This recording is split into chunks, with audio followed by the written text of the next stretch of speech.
Good morning, good morning, good morning. We hope everyone has had a wonderful weekend, and we are back at it, are we not? First of all, I want to thank everyone that's currently tuned in, man. Hopefully, the time that you've taken out to join me will be well worth it, okay? So now, before we get into the show for this morning, let's do some housekeeping. First of all, the show on Friday night was absolutely wonderful. I thank the ladies that joined me. Table for Queens is the name of the group. And so if that particular line of thought that we had Friday interests you, then by all means, go and see what other content they have.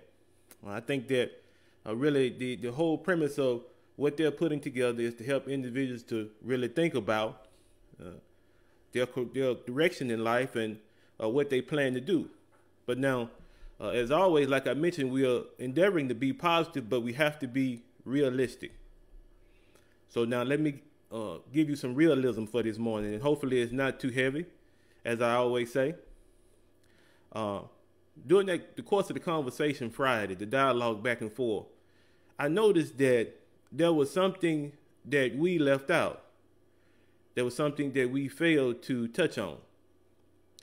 I would say that the vast majority of individuals in the United States, as well as in our community, they ascribe to Christianity as their main discipline, as their religion, right?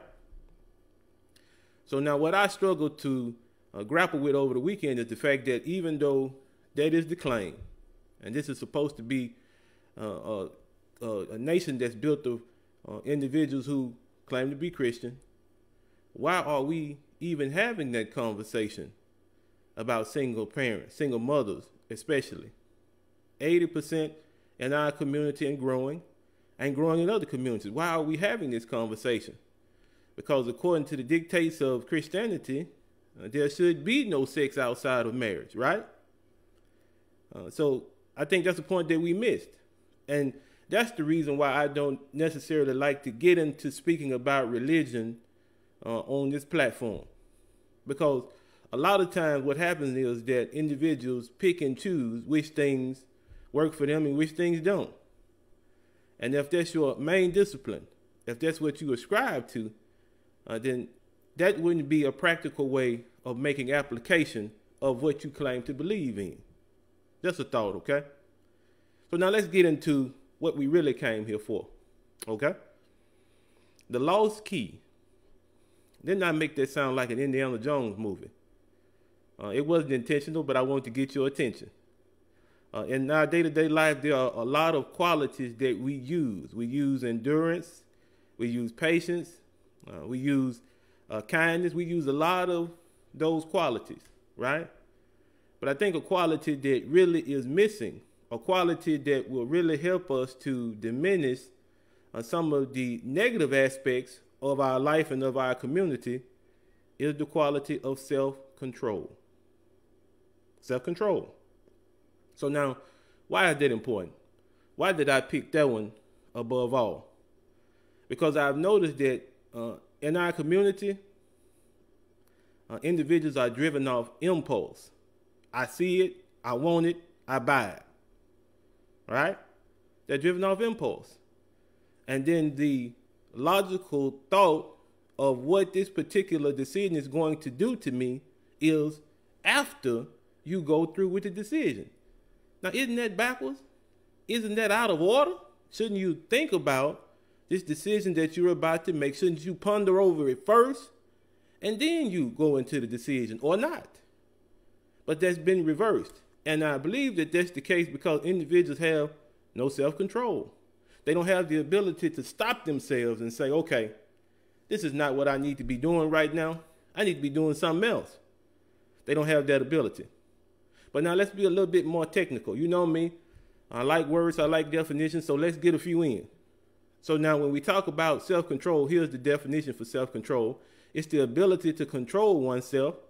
Now notice this. In particular, one's emotions and desires, or the expression of them in one's behavior especially in difficult situations. So you're able to control your emotions and your desires so that when your emotions and desires dictate into action, they don't harm you.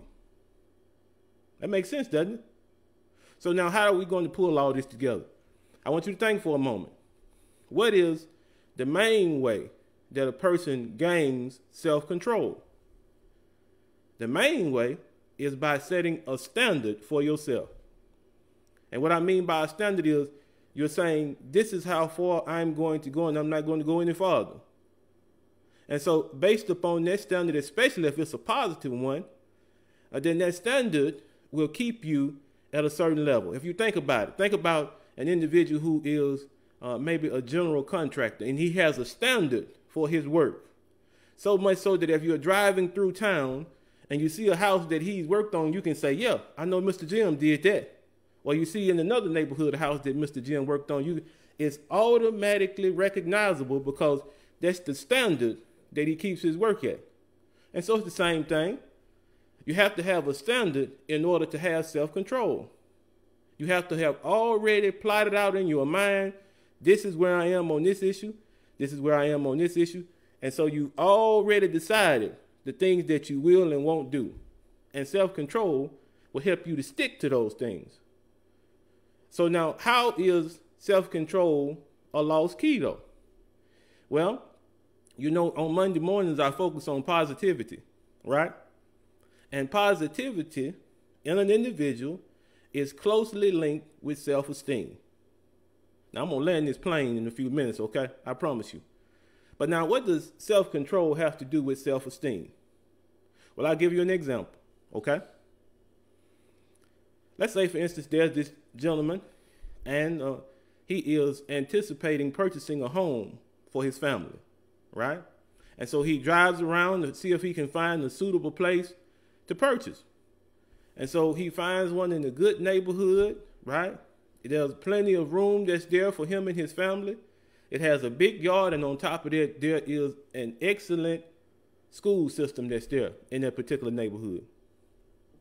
And so he inquires of the realtor as to how much this house is going to cost him to purchase it. And she lets him know that the house is $150,000. And so now he has the information that he needs. And she also informs him that a down payment on this particular house would be no less than $5,250. So he takes that knowledge, and what he formulates in his mind is that in 2 years he wants to be able to put that down payment in for that house. So what does he do? Well, he does some calculation. He says, okay, for 2 years I have 24 months. So that means each month I need to save in excess of $220. $220 is the least I can save each month to come up with this money. But in order to come up with the $220, then he has to cut away the unnecessary things. He has to cut away those things that take away from his budget. And so that's what he does. And sure enough, in 2 years' time, he has the money for the down payment. Everything else is in order. And he moves his family into that new house. Needless to say, everyone is excited and everyone is proud of that man. His wife, his children, his mother, his father, they're proud of him because of what he has accomplished. So what does that have to do with self-control and self-esteem? Well, let me walk you back through it. What was the standard that the man set for himself? The standard was that he wanted a new home for his family. And incumbent in that standard was $150,000 that the place was going to cost. And so in that standard also is the $5,250 that he would need to come up with for the down payment. That's the standard, right? That's what he's saying. I'm going to do this. I'm not going to do any less than this particular home, because he looked at it and he said it was perfect for his family, right? So now where does the self-control come in? The self-control comes in where he looks at his budget and he begins to take control of it. He cuts away the unnecessary. There may be things that he wants to purchase. He doesn't purchase those things because he has a goal in mind. The goal is that brand new home. That's where the self-control comes in. And then when he finally reaches that particular goal, when he finally moves his family into that brand new home, herein lies the self-esteem, because he was able to reach his goal. So what is self-esteem as far as the definition is concerned? Self-esteem is confidence in one's own abilities or worth, self-respect. Do you think that the confidence in his abilities increased? If that's the case, then that means that his self-esteem increased. So do you see the parallel between that lost key, self-control and self-esteem? A lot of times, when we are driven by nuance, when we're driven by impulse, the after effect is that we're not proud of the things that we've done because we gave no thought to it. We were not deliberate in our actions. We were haphazard. But now when you introduce self-control into any situation, then you have an individual who is thinking, and they're doing it deliberately so that the outcome for them would always be good. Now, of course, you know there always are circumstances that happen that you can't control. Now, we understand that, but we're saying on average, an individual who enters into a situation, and he enters into that situation thoughtfully, deliberately, after much deliberation in his mind, he has come to the conclusion that this is the particular way that I'm going to go. Usually it works out well. And so that's the connection between self-control and self-esteem. The more you exhibit self-control, the more self-esteem you'll have, especially if you're exhibiting positive self-control. Now, we're not talking about individuals who think too much of themselves. We're not talking about individuals who they feel like their way of looking at a situation is the only way that matters. That's not what we're saying. We're saying that individuals who stop and think and take control of their emotions and their desires, so that those emotions and desires dictate into positive action, in the end, they have greater self-esteem. And because you have greater self-esteem, you have greater value of yourself, it's easier to be positive. Negativity does not come into the picture because you're too busy building. You're building. And as a result, your self-control and your self-esteem, you're putting both of those to use, and you're having a wonderful outcome, right? So now, what do I mean? What do I mean? Let's get a little bit more personal, okay? Let's get a little bit more personal. So if you notice the picture, it goes along with the illustration that we had for this morning, right? So look at the faces of the family. Look at the faces. And notice that one of the key components that we talked about is self-esteem. Do you feel like the father values his own abilities more? Do you think he feels a sense of pride in being able to show a home to his family and say, this is where we're going to stay. This is ours. The yard is ours. The room's ours. Everything about it is ours. Don't you feel the pride in the father being able to say that to his family? And so that's the reason why we advocate for self-control.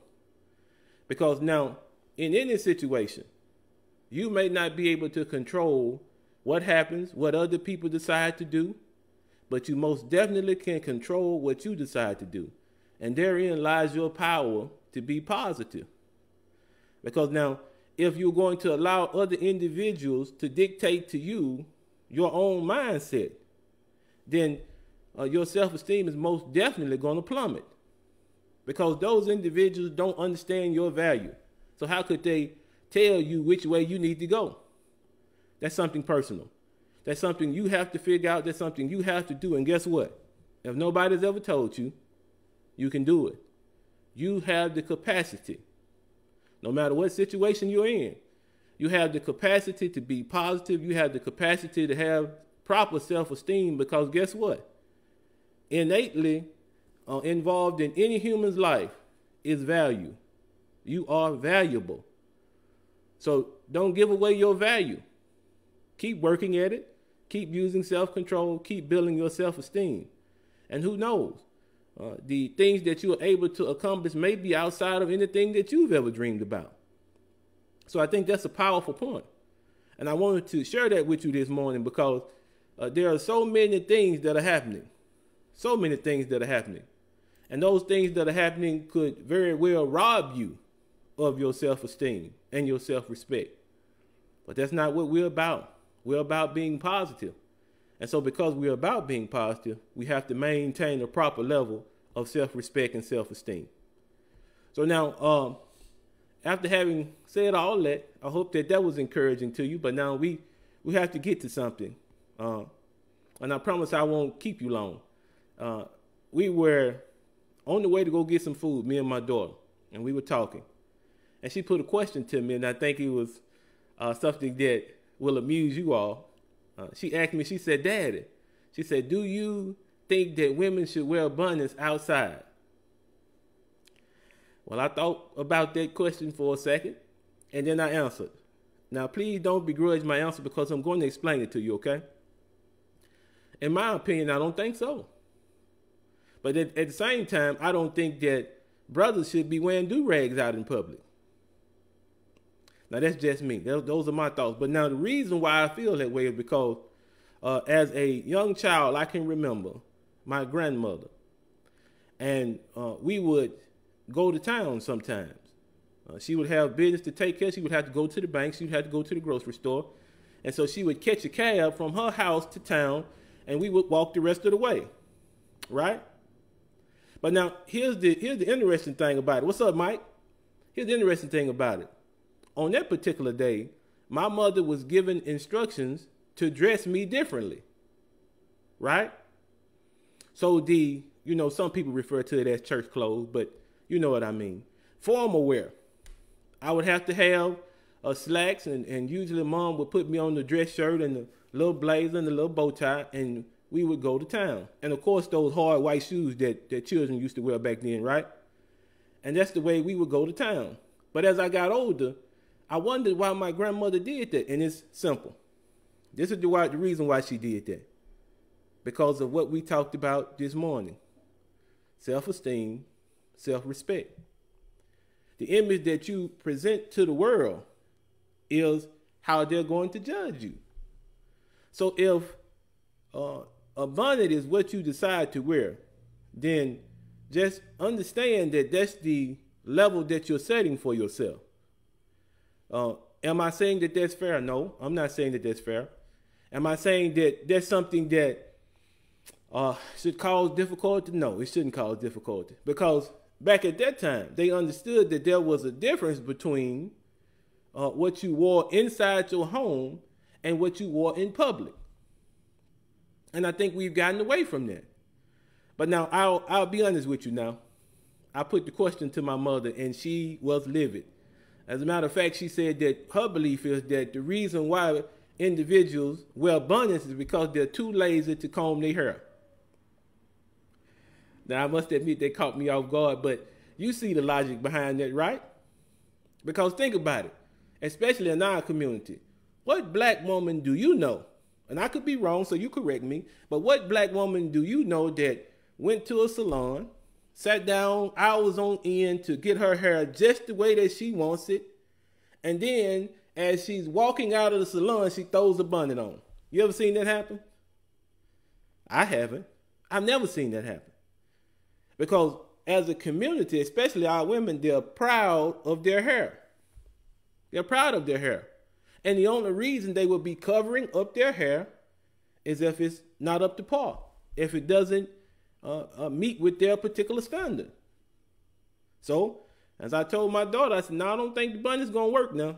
I could be wrong, but hey, I've been wrong before. So now, if you have a situation where you are clearly looking at an individual who is making a decision on their own about what they're going to do, then you let them have that, okay? There's no need to make this into a big issue. There's no need to get upset and put pictures on Facebook and Instagram and all that. Listen, if you want to wear a bonnet, that's up to you. You right? That's a personal decision. But at the same time, what I'm saying is that when you make a decision, any decision that you make, there are going to be consequences to that decision. Now, it's up to you whether the consequences are good or bad, but there's going to be a result. So if you have the older ones around you, the mothers, the aunts, the grandmothers, and they're asking you why you're doing certain things, it's an attempt to try to help you to see that there needs to be more thought put into what you're doing. As a people, if you go back and look at in 1965, during the Civil Rights Movement, the reason why there were so many people who joined in with that movement that were not part of our community is because of what they saw. They saw men dressed nicely in suit and tie. They saw women with dresses and stockings and hats and things of that sort. And they could identify with those individuals because when they looked at them, they saw themselves. Is that the case today? Is the image that we're putting forth, what's going on, Willie? Is the image that we're putting forth, is it one where individuals can look at us and they can see the respect that we have for each other? Now, I'll let you answer that now. Because there again, there's another difficult topic that has to be discussed. But we can't shy away from it. Because our appearance and what we present to the world is how we're judged. That may not be fair, but that's just the truth of it. If there are certain things you know are going to garner a negative response, then why do them? Why sacrifice your peace of mind for something that you want to do that you know is going to cause a negative result? Does that make sense to you? It didn't make sense to me. But as I mentioned, it's up to anyone who's involved to make their particular choice, their particular decision. But now, as for me, I'm about what works. I'm about what makes sense. I'm about what's logical. And usually that hadn't failed me throughout my life, usually. So we're thankful once again for everybody that tuned in, man. Like I mentioned, we're going to make this thing something that's continual. If you don't take anything else away from this particular show, please remember that you have to have standards in order to have self-control. And in order to have standards, you have to look and you have to choose which things you will and won't do. And then after you've chosen the standards and you determine that you're going to use self-control to stick to those standards, especially if they're positive, the result will be self-esteem. Your self-esteem and your self-respect will grow. And then the value that you have in yourself will not allow you to take something that's less than who you are. Thank you for tuning in. So wonderful. I see Rob, I see Willie, everybody in the comments. Mike, as always, man, y'all have a wonderful week. And I hope that positivity comes your way. Keep a positive mindset and positive things will happen to you. As always, man, we love you. Be easy.